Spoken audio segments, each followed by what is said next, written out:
And so sometimes you may see me looking more masculine. It's not necessarily because, I wish to conform. Most times what it is comfort or safety. Right. If you are presenting as a man, like, people tend to leave you the fuck alone. They do. Also, masculinity and femininity to me are both traps, and I don't want to lean either that deeply into either or, because it's... I felt that.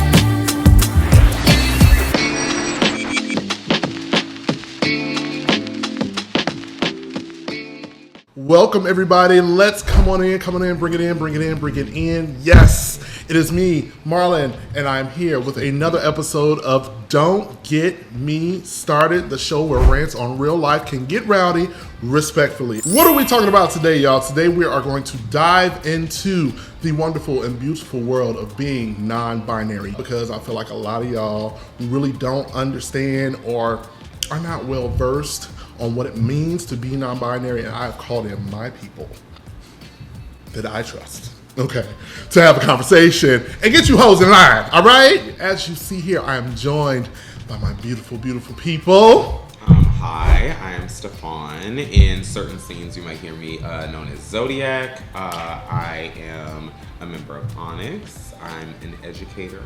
I definitely work with a nonprofit as well, with theater and the arts. But I'm just all about uplifting our queer community, especially helping our queer youth as they are trying to find themselves, and they just need safe spaces. Hi, my name is Hassan. I am in my 30s, based in Brooklyn, originally from Kansas City, Missouri. Midwest, baby. Casey, oh my. I ID as gender non-conforming, gender non-binary, gender queer, also trans feminine. I also am a member of a certain leather organization. I'm also founder of Felines of Color Collective. Yes. What else do I do? You do a lot. What don't you do? My Renaissance babies. When did you all first even learn or really truly understand what non-binary means? I identified as queer first. Okay. I think it was up until I had considered myself like a gay man or a gay boy. Like up until I was maybe about like 20 or so. Okay. I mean, I've always been a gender variant person, like from the time I was a child, like, constantly being asked whether I was a boy or a girl. But it wasn't until I got to college that I actually, took queer studies classes, queer theory classes. I founded a queer QPOC organization on my campus. And it was really the literature that helped me come up with the language to identify myself, because there's something very uniquely different between being a gay person and also a queer person or a gender non-conforming or a non-binary person. And it was there that I actually learned the language and the nuance between who I thought I was and who I actually was. Okay. So I'm going to go off of your piece of saying, like, my first dalliance, I will say, into like gender play and a gender journey, which I think a lot of people are on. As someone who identifies with he, they, and at times she, it just depends on the instance or how I present to you.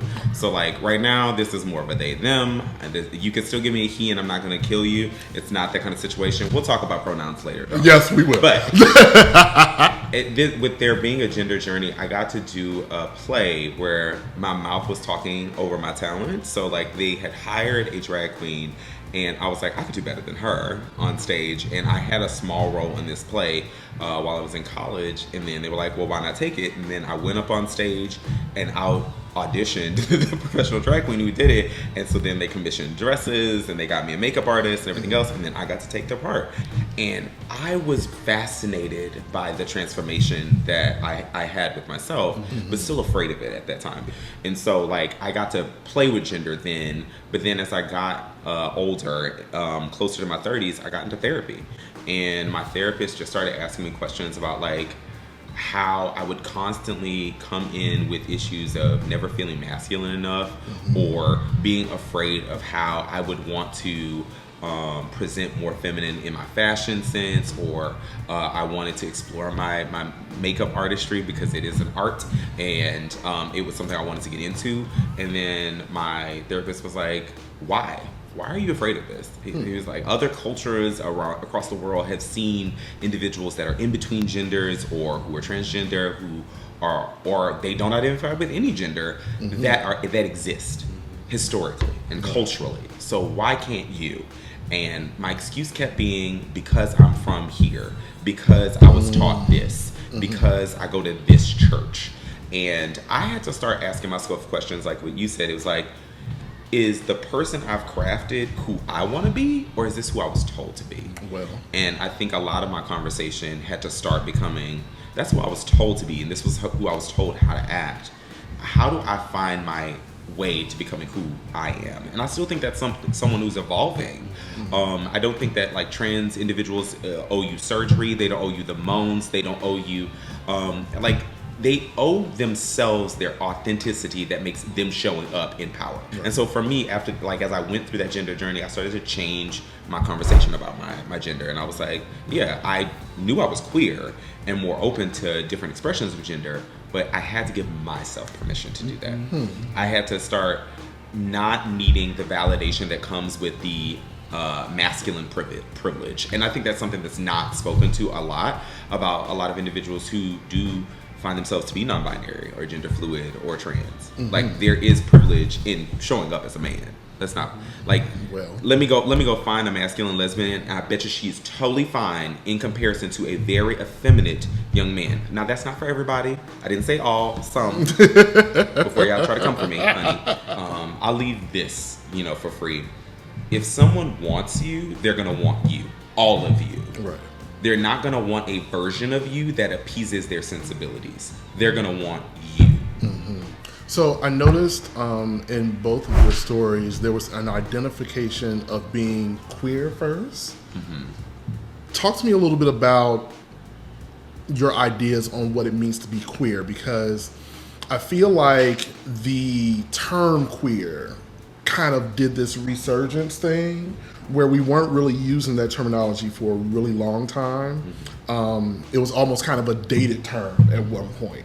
And then, of course, the world turns, and then we get back to a space where we grab things from the back and say, well, we should pull this back out and have a conversation about that. So tell me a little bit about what queer means to you. I mean, queer used to be a slur. Yes. Very much like nigger.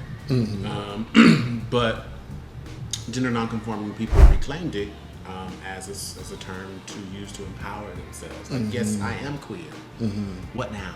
And it also became a very political thing. And then, so going back to what I said earlier about the difference between being gay is that, gay folks can sometimes reinforce heteronormativity in a way that queer folks or just queer politics or queer identities bucks against that. Like, they actively stand against, having to conform and be a man or appear to be a man even though you like other men, or appearing to be like a woman, or, and even though you like other women.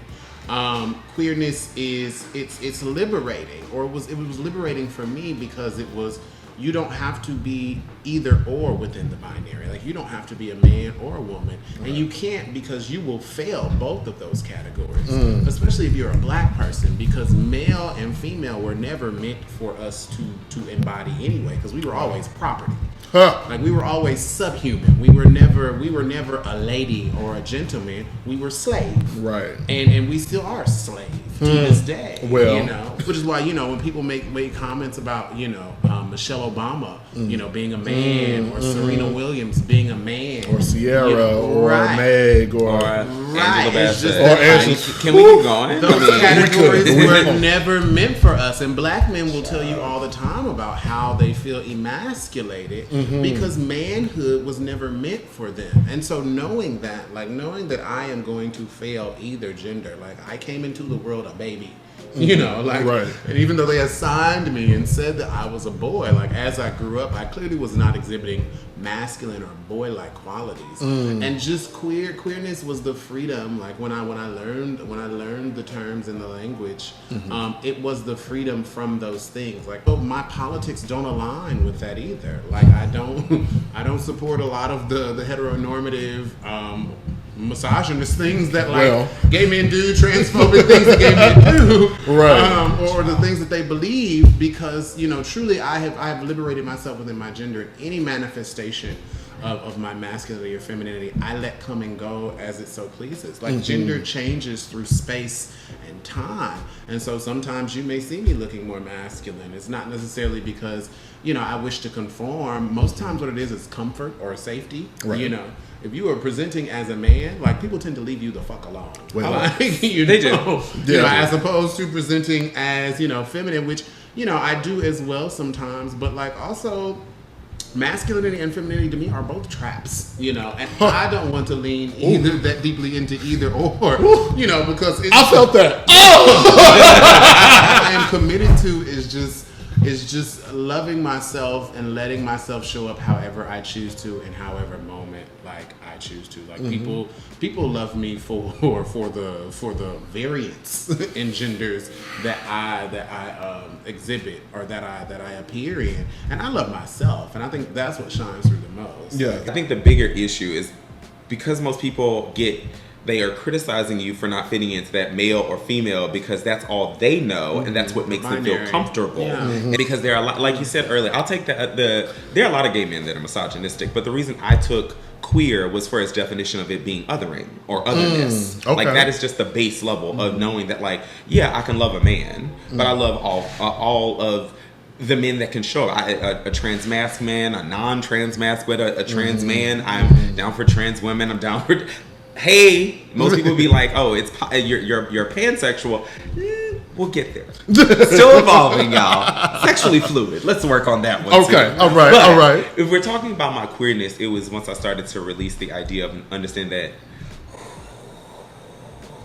some white men have co-opted gayness. I just had to be ready to see if I was going to shoot that shot. And I'm shooting that shot. If I go to a gay pride parade, there are two arguments happening in everybody's comments at every single situation before we even get to June.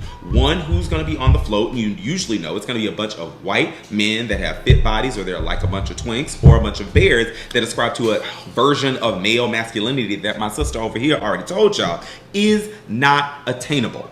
Because no matter what you decide is masculine for you is not going to be masculine enough for someone else. Baby, how do you have conservatives that are queer when there are people legislating people under your umbrella out of existence?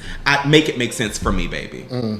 Stop right there. Because if you can't answer that question as to why you are supporting a group of people that are legislating folks that are in your queer family out of existence, we have problems. Come to this table. Let's talk about that one. Before we even go to the straights, let's talk about the queer community. How many gay men are willing to step in the line of fire for a trans individual or for a femme individual? Let me show up where you lashes, makeup up, blush down, bust down and protect me. Protect me. And I'm not bashing because I'm not anti-white and any of that other shit. I'm saying that there is a co-opting of what gay means and what it looks like when people talk about mainstream queerness and gayness. When we say the LGBTQ community, a lot of people erase the T, they erase the L, and they sure as hell erase the plus. Because they don't want to research. And I'm talking to the gays too.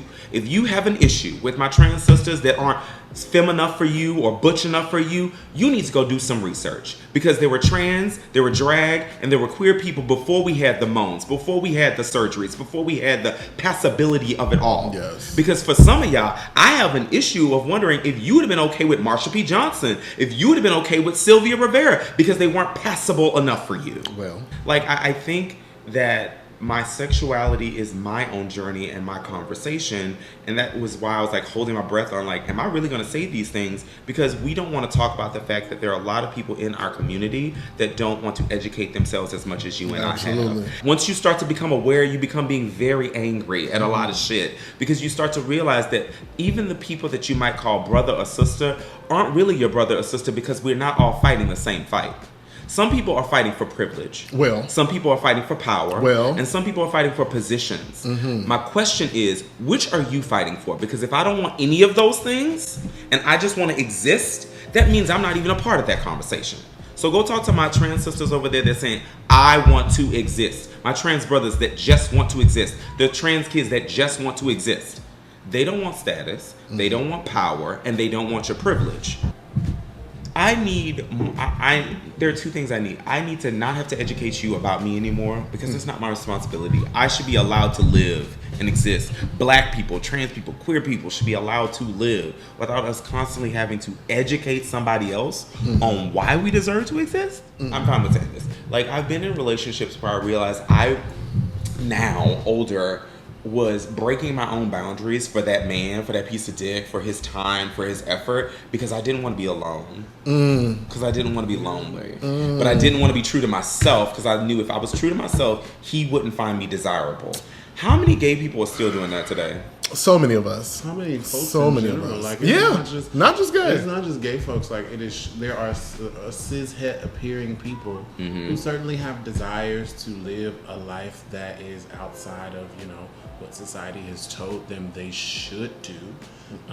You know, I'm sure we all know somebody who back in the day we might have munched on, but now they got a family and kids and whatever. Like, you know, and it's people who there are. This is what I say. Like, queer folks represent possibility because we're being true to ourselves. Like, the reality is that, like, man and woman, those categories are like unattainable. Like, we all are gender failures. We all, manly men fail their masculinity at times. You know, feminine women fail their femininity sometimes. Like, and what we are as queer folks is just, we represent the fact that, like, those gender standards are impossible to keep up, and so we don't. And I feel like there are so many folks who wish they could let themselves, like, be free from the shackles of, like, gender conformity, but they won't do so because they are afraid to be ostracized, because they are afraid to be oppressed, because they are afraid to be marginalized and have social death enacted upon them, because that's what they do to gender non-conforming folks. That's what they do to trans folks. It's like, you know, we want to push you out of the social sphere so that you don't have access to community or resources or, you know, typical ways to survive and live. Like, and that's just the nature of gender oppression. Well, then that makes me push into the question of, did y'all really want pride so that y'all could be free, or did you want pride so that you could, again, go back to that power and that privilege so that you could just perpetuate the same system of inequality on other people? That goes back to, like, your conversation about, like, white folks, specifically the white gay males, like, co-opting pride. Because even Sylvia Rivera said in, like, 2000, she was like, this is not the pride I started. Like, this is not, like, it's becoming something totally corporate. It's becoming something totally that... It needs to be family friendly. No, it doesn't. No. I didn't ask for that. Never supposed and this to be. is someone who's someone who is a step parent. No. Like, I'm not asking for my stepkids to show up to Pride when I'm fully out. Like, no. I want you to think about when you go to the club with your friends. All adults, 21 and over. 21 and over. Yes. Do you want your kids at the club when you drinking? That's not what that when is. you at the hookah? When you at brunch? I mean, even still, and so I don't think there's any issue with having like children at Pride, because Pride in and of itself is not a sexual event. Yes. No. It's based off like the acceptance of like gender non-conforming identities. And the problem is that people don't know how to have the conversation with their children, and they project that onto us. I think that is the issue. I think that like I would rather like there being this openness of a conversation, that there are just different types of people in this world, as opposed to if you are not living the way that I want you to live, the way that I feel comfortable seeing people live, then therefore you don't belong here. I mean, but that's just the nature of hetero supremacy and cisgender supremacy, because they fear that if we start having those conversations, then everyone's going to be there. Right, and then we also won't have the power that we have over those freaks, over those degenerates, because it will be acceptable, which is totally fine, but to them it's not, because their power only comes from oppressing us. So as long as we are subjugated, they will be on top, and of course they don't want to give up their power. Nobody wants to give up power. I think about my journey as a gay man and how being a little gay boy, a little queer boy, honestly, if I'm being 100% honest, because I hate calling kids gay. Listen, yeah, no, and you know, back then, I feel like a lot of us have the origin story of playing in our mother's clothing, of wrapping the dry towels on your head and having long luxurious hair. You know, doing all the things. Now let's both going, darling. And having the situations where I was bullied for being less than or different. Yeah. What a little boy was supposed to be. And like, I'm saying these things out of my mouth and I'm like stuttering on them because thinking about what it means to be a child. Why are we setting so much of the burdens of adult life and adult ideologies and things on children when it comes to masculinity and femininity, right? And I think about how I was tortured, I was, bullied for being a little sweet, sugar in my tank, a little switch in my walk, being different, and as I've gotten older, I've had this evolution of myself where I going through all of those things, right? And then in my teenage years, fighting against that because growing up in Chicago, you had to be a nigga, and it wasn't no being, no sissy, no fag, no this, no that. So I went through all the iterations of Marlin of being outwardly super hyper masculine and big baggy clothes and all those other things. And then I go through my liberation period where I'm dyeing my hair and I'm trying to find myself. And I just got to a point in my life where I'm no longer policing the way that I walk. What are you switching for? That sort of thing. So what did your liberating moment look like for yourself? Do you feel like when you made your discovery of saying, I identify as a non-binary, genderqueer, gender non-conforming person, do you feel like that was another coming out story for you? Did you feel the need to kind of have this thing that we fell into about coming out and announcing it to the world? Or was it just an acceptance of self and then you began your next evolution from that point? I mean, mine started off with crying, y'all.